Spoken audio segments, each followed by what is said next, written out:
is Charlie Rohrig, and I am doing my midterm for Kinesiology 335 lab. This is my model Seth. He will be helping me demonstrate and talk about a squat with 95 pounds placed on his back. First thing that I want to talk about is going to be normal movement patterns. So I'll have Seth demonstrate a squat forwards and to the side with the bar on his back. What we want to look for is neutral ankles, neutral knees, neutral hips.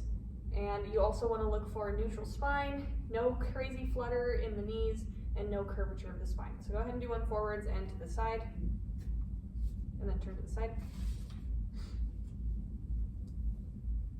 So if you see, he has great range of motion, great mobility, perfect neutral positioning. So thank you, Seth, for demonstrating that. First thing that I want to talk about is going to be the two phases that happen in the squat. We have the descent and we have the ascent. On the descent, we have obviously going down, the quadriceps and the gluteus maximus are going to be lengthened and the hamstrings are going to be shortening. And this will cause kinetic energy to be created in the quadriceps and the gluteus maximus. On the way up, it'll switch where the gluteus maximus and the quadriceps will become shortened and the hamstrings will lengthen.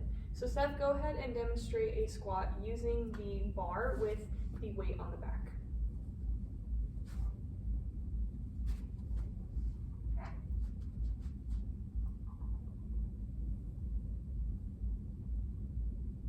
Okay, perfect range of motion as we saw. If we go into the prime movers of the muscles, we have the quadriceps and the gluteus maximus as the prime movers. The quadricep is going to originate at the anterior superior iliac spine and it will insert into the tibial tuberosity on the front of the knee. The prime movement done by the quadriceps is going to be flexion and extension at the tibiofemoral joint, and the muscle action will be eccentric on the descent and concentric on the ascent. The gluteus maximus is the other prime mover. It originates at the ilium, sacrum, and coccyx, which is in the lower back butt area. And it inserts into the IT bands or the iliotibial tract. And the action of this muscle is to flex and extend at the acetabulofemoral joint. Again, the muscle action is eccentric on the way down and concentric on the way up. If we get into the synergist muscles, which are the muscles that help the squat, we have the hamstrings, which originates at the ischial tuberosity, which is the bone that you sit on, and it'll insert into the medial surface of the tibia. The action of this is to stabilize the knee during the actual squat, and again, the muscle action is going to be concentric on the descent and eccentric on the ascent.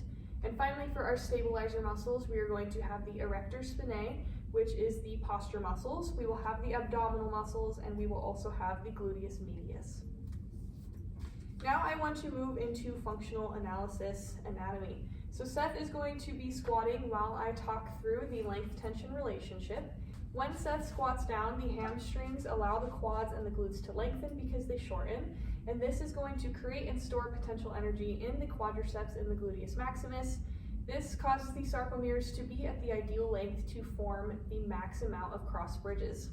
Next, we will talk about the force and velocity curve. So because there is weight placed on Seth's back, that is going to cause his velocity to be much slower on the descent or on the ascent and much faster on the descent. So Seth will have to use more eccentric muscle engagement to lower himself slowly and safely.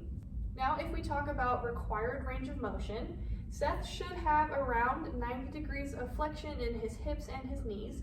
He should have 10 to 15 degrees of flexion in his ankle, 90 degrees in the elbow, 80 to 90 degrees in the wrist, and around 45 degrees in the back. So Seth, I will measure you with the goniometer. If you will place the PVC pipe as if you were squatting so that I can do so. Go ahead and turn to the side, and I'm going to measure your elbow and your wrist first.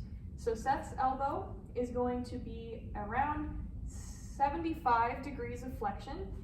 His wrist does not look very flexed. His wrist is actually very straight at almost 180 degrees of flexion. Now Seth, if you will go ahead and get into the squat position, I will take the range of motion. So Seth's back, if we look at it here, is going to be around 45 degrees of flexion, which is exactly what we want it. His knees are going to actually be a little bit more than 90 degrees. They're sitting at right around 100. And finally, his ankle is going to have great mobility. He is sitting around 20 degrees of flexion. So his range of motion is pretty much perfect or above what it needs to be for the actual squat, which is awesome. Now I want to talk about elasticity, contractility, and extensibility of his different muscles. Elasticity is the ability to stretch and return to shape. Contractility is the ability to shorten, and extensibility is the ability to lengthen. All of his muscles are able to do that. It is demonstrated by the ability of the quadriceps and the gluteus maximus to shorten and lengthen. Same thing with the hamstrings, shorten and lengthen, and they both return to their shape. Now if we move into biomechanics and we look at the kinetics first, we're going to talk about the levers that are present in his body. We have third-class levers in his knees, his elbows, and his hips, and that is when the force is placed between the fulcrum and the resistance. In his ankle, we have a second-class lever, which is where the resistance is placed between the force and the fulcrum. Finally, if we measure torque, which I have written out here, we can look at our free body diagram, which has Seth placed in the middle right here. He has the force of gravity, the force of his body weight, and the force of the barbell acting downwards, but he has a normal force matching the weight up here acting upwards. If we look at torque calculations, we calculate torque by multiplying distance, force, and the sine of the pivot point angle. The distance from the top of the bar to his pivot point is 1.4 meters. The weight on the back in newtons is 423.8 newtons, and the angle of his knees is sine of 100. If we multiply all of those together, we get 584.3 newtons. Now, if we talk about external forces that are placed on the body, that is anything that is not internal, and in this case, we have both the force of gravity and we have extra weight placed on top of him acting. So if I again show you my diagram that I have written out, if we look at the external forces, we have the weight of the barbell, which is 43.2 kilograms, and we also have body weight, which is 74.1 kilograms. If we add those together and multiply it by the force of gravity, we end up with 1,150.7 newtons.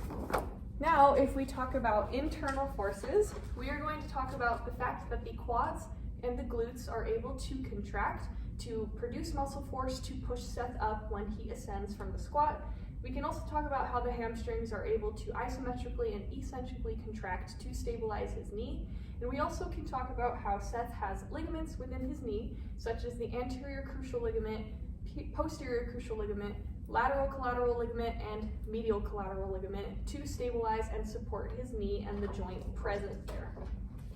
Now, if we get into the kinematics, we talk about what planes of motion all of this takes place in.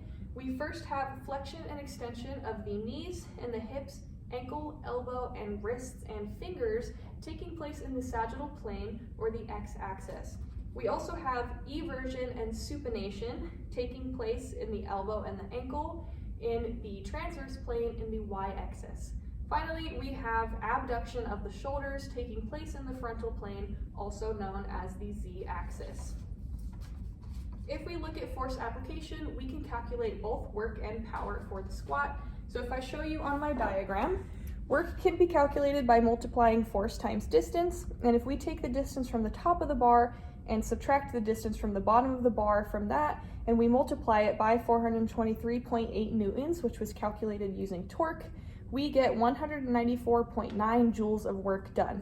Now if we calculate power, we can calculate power by doing distance divided by time.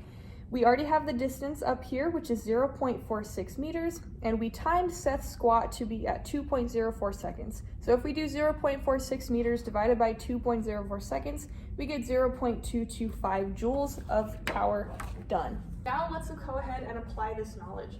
We see a lot of common insufficiencies occur when squatting happens. An individual can experience decreased range of motion, tightness in the muscles, low mobility, and this can be known as passive insufficiency. Passive insufficiency occurs when a biarticular muscle is unable to fully extend because both joints that it articulates with are already fully extended. We can also experience active insufficiency, which is the opposite of that, when a biarticular muscle cannot fully contract because both joints that it articulates with is already flexed. Too heavy of a load can cause knees to flutter inward, curvature of the spine, and flutter of the hips. So I'm going to have Seth go ahead and demonstrate common insufficiencies. If he turns his feet too far outwards and supinates them, his knees fall outward and his knees flutter. At the same time, if he turns them inwards, you will see his knees fall inwards, unable to complete the squat. Seth, if you'll turn sideways for me, he's going to turn his feet inwards and pronate them, and we will watch as his hips flutter and his spine curves unnaturally, causing an unsafe and inefficient squat to occur. The way that we can fix this is by verbal and physical cues. So I could tell Seth to make sure that his feet are in a neutral position and they're shoulder width apart. He keeps his core tight and he squats to the best of his ability and his range of motion.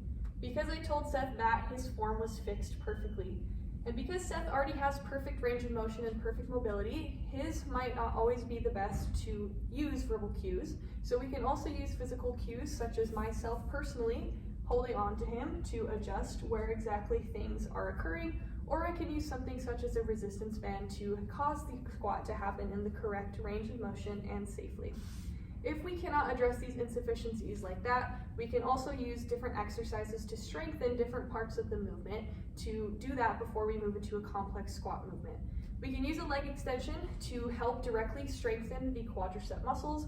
This is an open kinetic chain exercise, meaning the distal end is not fixed, and it's much easier to perform than a closed kinetic chain exercise such as a squat, which is complex and causes a lot of other joints in the body to be utilized.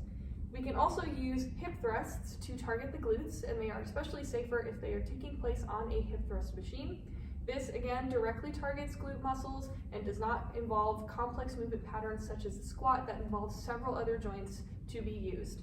This allows us to train parts of the larger movement pattern to help prevent insufficiency but also cause safe and effective training. So Seth, if you will demonstrate one more time a squat with the weight on the back, and this is all of the kinematics and anatomy and biomechanics of a squat with 95 pounds placed on the barbell.